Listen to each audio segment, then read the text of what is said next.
Olá pessoal, meu nome é Ana, estamos aqui para mais um vídeo. Hoje nós vamos falar sobre a norma DENIT 134 de 2018, ME, pavimentação de solos, determinação do modo de resiliência, métodos de ensaio. Ela é uma revisão da norma DENIT 134 de 2010. Bom, essa norma especifica os procedimentos de ensaio para a determinação do comportamento resiliente dos solos e materiais não estabilizados quimicamente, com características que simulam as condições físicas e os estados de tensões que esses materiais estarão submetidos nas camadas do pavimento, devido a cargas móveis do tráfego. O ensaio é aplicável em corpos de prova cilíndricos preparados por compactação em laboratório ou resultantes de amostras indeformadas, com tamanho máximo de partícula menor ou igual a 1/4 do diâmetro do corpo de prova. O comportamento resiliente do material representa sua resposta elástica resultante de uma carga aplicada em pulsos de curta duração. O resultado desse ensaio pode ser usado para a determinação de valores de módulo elástico a diferentes níveis de tensões, ou parâmetros de modelos elásticos não lineares usados na análise numérica de dimensionamento de pavimentos. Além das amostras de solo, essas normas podem ser aplicadas para amostras de britas graduadas, materiais estabilizados granulometricamente, solos e materiais melhorados por pequenas quantidades de adições de produtos químicos ou elementos do tipo fibras naturais ou sintéticas e outros materiais alternativos, desde que não estabilizados quimicamente. A frequência de aplicação de carga deste ensaio é 1 Hz, ou seja, 1 ciclo por segundo. A duração do carregamento é 0,1 segundos e do descarregamento é de 0,9 segundos. No ensaio acontecem deslocamentos e deformações elásticas e permanentes. E o módulo de resiliência é definido como a relação entre a tensão-desvio, σd aplicada repetidamente em uma amostra de solo e a correspondente deformação vertical recuperável ou resiliente. A preparação da amostra indeformada, no caso de solo ou material sem pedregulho, ou seja, material totalmente passante na peneira de 4,8 mm, utiliza-se o cilindro tripartido de dimensões internas de 100 mm de diâmetro e 200 mm de altura. Conhecidas as condições de umidade ótima e densidade máxima determinadas na curva de compactação, calcula-se a quantidade de água a ser acrescida para atingir uma umidade ótima. O material homogeneizado no teor de umidade especificado deve ser colocado no saco plástico hermeticamente fechado e ser levado à câmara úmida por um prazo de 12 horas, no mínimo antes da compactação.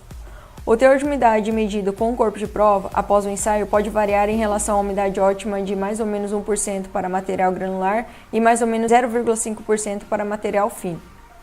No caso de solos pedregulhosos e britas, deve-se observar a relação diâmetro máximo das partículas para o diâmetro do corpo de prova de 1:4, na seguinte forma.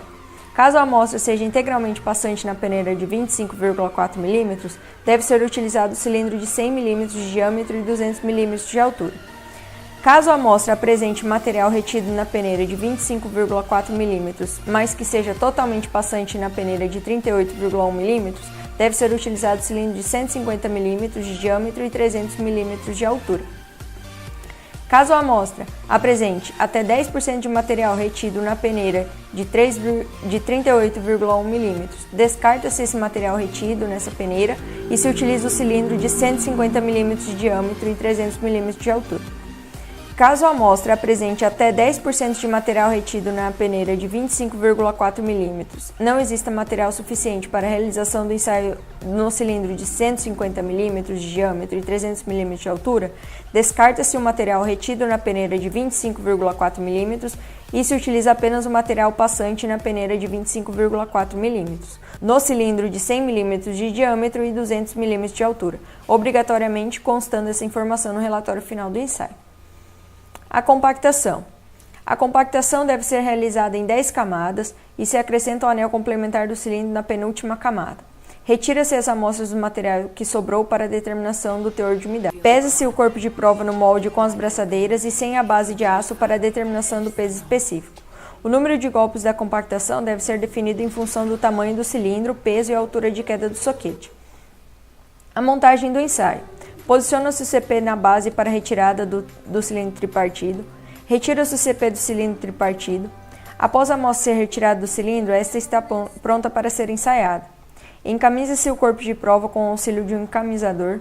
Monta-se os LVDT sobre o cabeçote na câmara triaxial. O equipamento triaxial dinâmico pronto para o ensaio. A aplicação de cargas repetidas no equipamento triaxial dinâmico. Antes de iniciar o ensaio propriamente dito, de determinação do modo de resiliência, deve-se aplicar uma sequência de carregamentos cíclicos com a finalidade de eliminar deformações permanentes que podem ocorrer nas primeiras aplicações de tensão-desvio. Para o condicionamento, deve-se aplicar 500 repetições de carga de tensão-desvio correspondente aos pares da tabela. Após a fase de condicionamento, deve ser iniciado o procedimento para a determinação do modo de resiliência, com a aplicação de sequência de 18 pares de tensões indicadas na tabela na norma. Para cada par de tensões, aplica-se no mínimo 10 ciclos de carga e faz-se aquisição de dados, pelo menos 5 repetições de carga, nas quais se garanta a constância das leituras com diferença entre elas de no máximo 5%. Para o cálculo do modo de resiliência, deve-se utilizar a média dessas 5 leituras. Com os valores obtidos, são calculados os modos de resiliência para cada par de tensão por meio das expressões apresentadas, onde σd é tensão de desvio e MPa, P a carga cíclica aplicada, N a área do corpo de prova, εr deformação específica recuperável ou resiliente, ΔR deslocamento resiliente ou recuperável, H0 a altura de referência do medidor de deslocamento ou LVDT, descontado o deslocamento plástico ou permanente acumulado correspondente à tensão de desvio utilizada no cálculo. MR, modo de resiliência, dado em MPa. Obrigado, pessoal. Para mais informações, acesse. Não deixe de se inscrever no canal. Valeu e até a próxima.